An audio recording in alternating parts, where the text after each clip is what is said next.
দোপের মাঠ। তো দোপের মাঠে এখানে এখন নৌকার উপরে বসে আছি। দৃশ্য এই দেখেন কি অবস্থা, এই যে বসে রয়েছে আমার দোপের মাঠে। আর এই দেখেন বৃষ্টি হইতেছে। এই যে এখানে আর এক মামা নাঙ্গল বাইতেছে, তার জন্য আমরা ভাত নিয়ে আসছিলাম।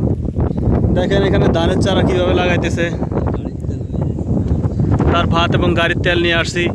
আমাদের এখান থেকে আসতে আসতে অনেক জার্নি হয়ে গেছে। যে হাতাইলগুলো রয়েছে এগুলো আমরা অফিস দিয়ে যায় বারবার, অনেক কষ্টে এসেছি এখানে। যাই হোক, শরীরের একটু ব্যায়াম হইলো।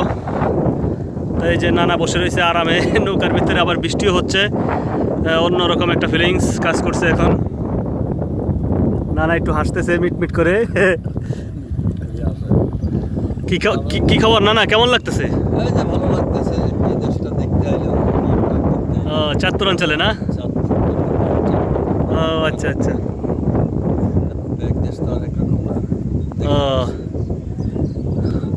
তো ভালোই লাগতেছে না? ভালোই লাগতেছে। মাঠে প্যাক ভরা না?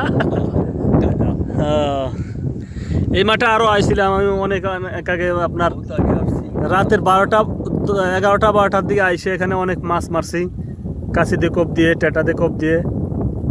তো ভালো মাছ পাওয়া যায় দোপের মাঠে।